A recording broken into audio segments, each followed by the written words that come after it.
Back to basics. What's up, YouTube? ZT's here, and welcome back. Yes, back to one of my most viewed, the one most viewed video on my YouTube channel. What if Deku was Hellboy?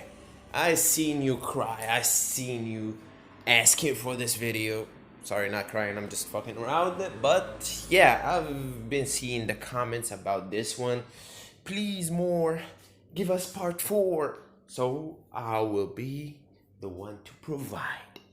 And thank you for 78 subscribers. All of y'all lovely people. I love y'all to death. You're the closest people to my heart right now. I love y'all. And I'll do anything for y'all. So yeah. Sorry about the cringy intro. I'm just experimenting with shit. I don't know. So, do you want to, guys, do you want me to start the video? Yeah, I think you do. So, yeah, let's jump into it. Last part, we stopped at Deku talking with Abe about his demonic heritage. Sorry, I'm acting so goofy. I don't know why.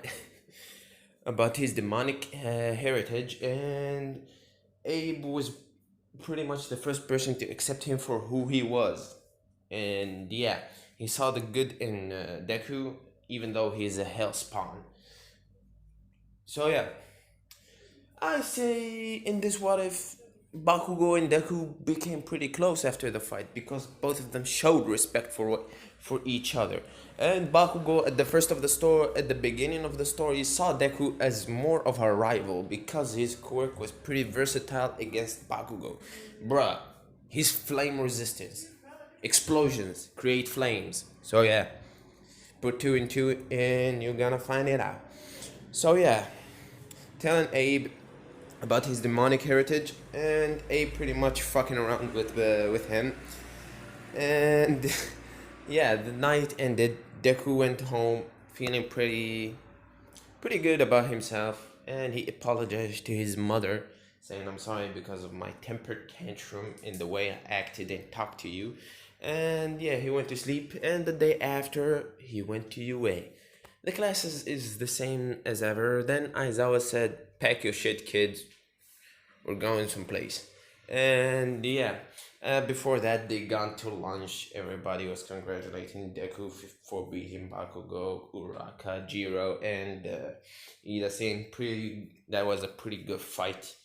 And you impressed a lot of people. Kirishima seeing Deku saying you're very manly, and I like your arm. It looks quite like my quirk. And yeah, geeking out about each other and stuff, having lunch. Then the incident happened where the villains entered the UA, and then the media, and then the bullshit, and then stop sign. Nah, do not, do not run sign. Ida stopped them, and yeah, everything went as usual. So let's go back to the normal timeline. So yeah. Everybody packed his shit. Everybody wore their hero costume, and they went into the bus and they sat down.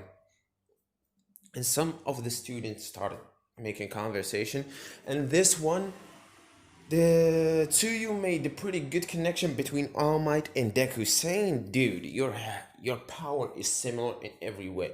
Super strength, super speed." Then Deku looked at her, said, "No, we're not. Red skin, remember? Horns and a tail."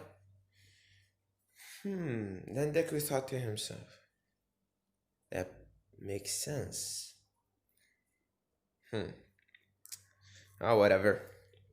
I'll think about it later. Then they arrived at USJ, as usual. Uraka geeking out about Hero 13. Oh my god, I want to kill myself every time I say that. So yeah, the Hero 13 telling them about the importance of rescue and fighting villains and stuff. Then boom, Kurigiri teleported the villains into the open. The first people were to respond to that kind of attack were Deku, Ida, Kirishima, Kaminari, and Bakugo, and Todoroki. There were six, I think, seven students who made the first line of defense and told the heroes, and the hero 13 led them. Then Kurogiri injured her as usual, and then Aizawa said back off to the students, saying that somebody needs to go call out All Might and the other heroes, and that was Ida because he was the fastest there. Remember, Deku is not speeder. He does not speed up that much. He's a slugger, just like All Might. He likes fist to fist. He wants to go all out like that. So yeah, the rest of the students got separated, but the Deku and Bakugo and the others said to Aizawa, hell no, that ain't gonna happen. And they started engaging the villains in front of them. And they were taking them pretty easily. Damn, Bakugo racking up injuries after injuries. He was blasting the shit out of them.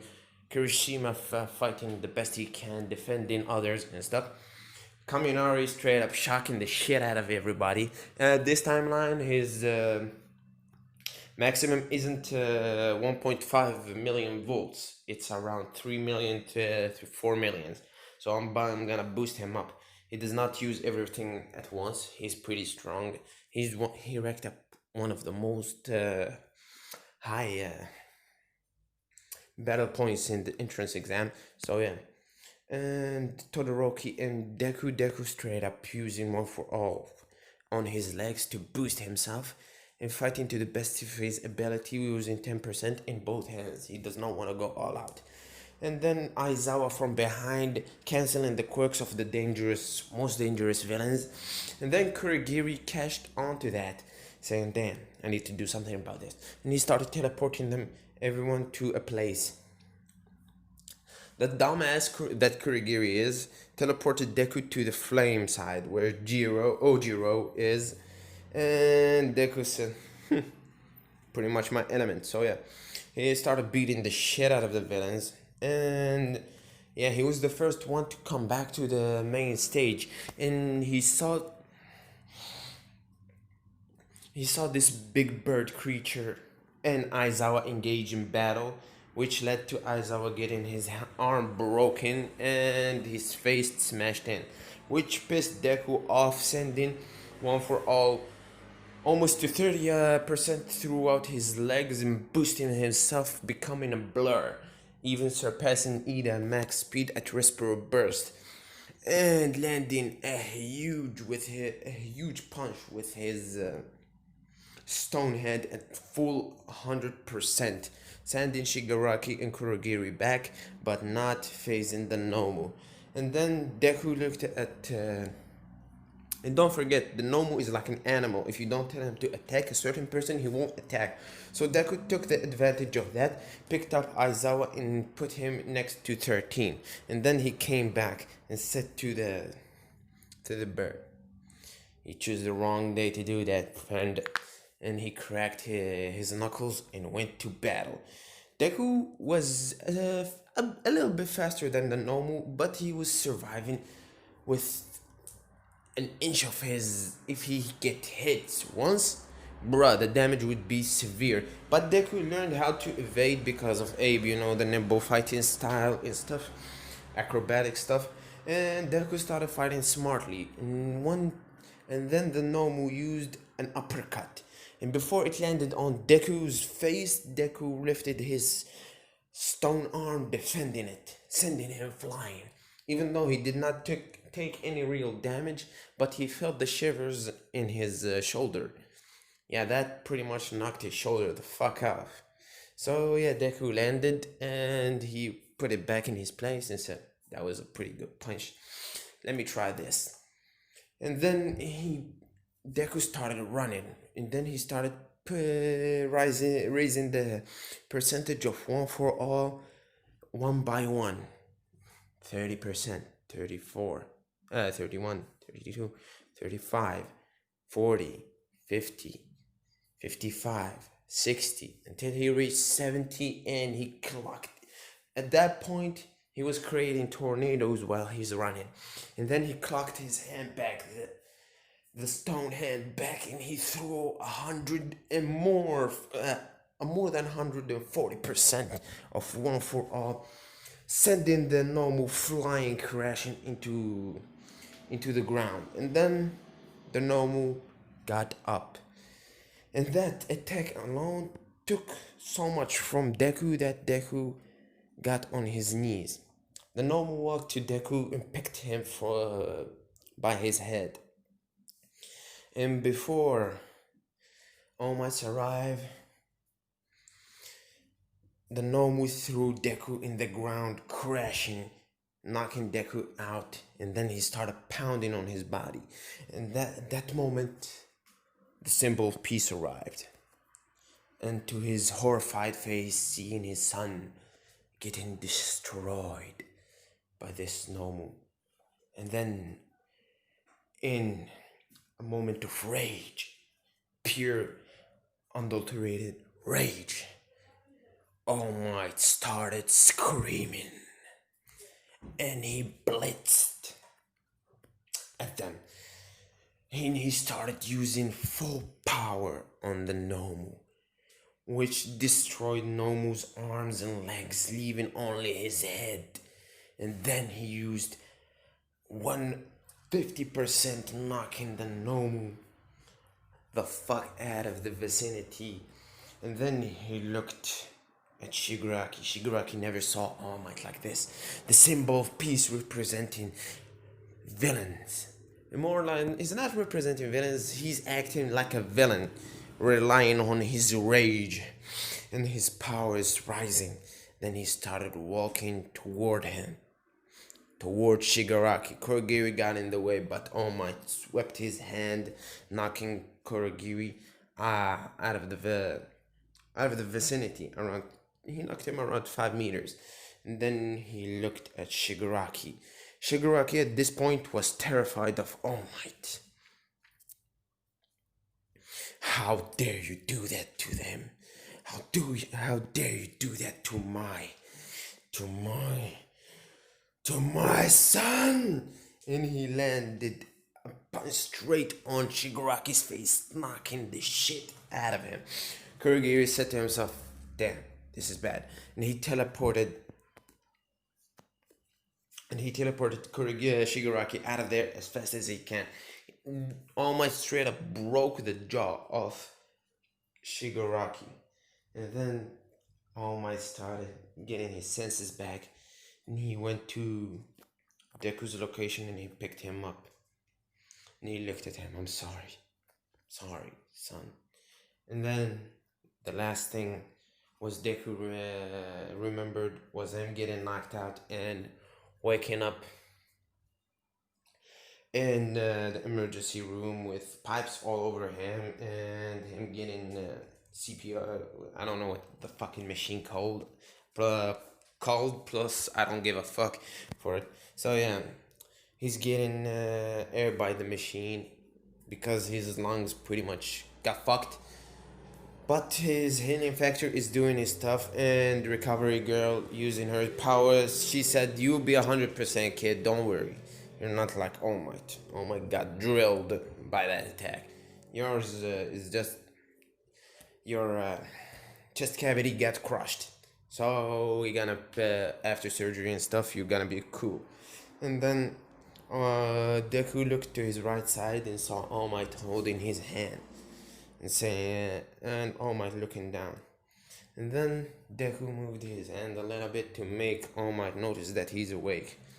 And he gave All Might a smile and he said, with pain in his voice, All Might, I saved my friend. Master, eyes out. I did good, right?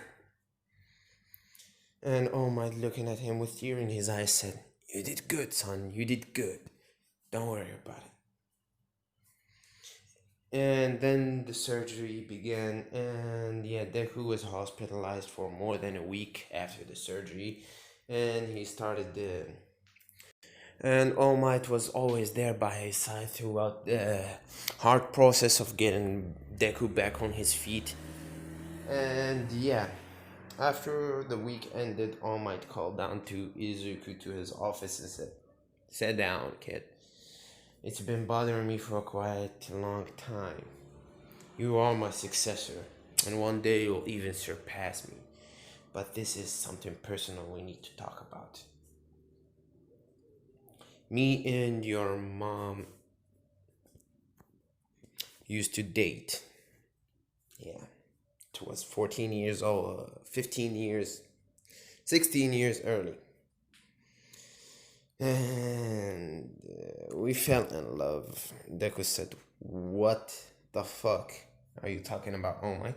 And All Might said, "Shut up, let me finish the story." And then your mother kind of went away. And 15 years later, she reappeared with you.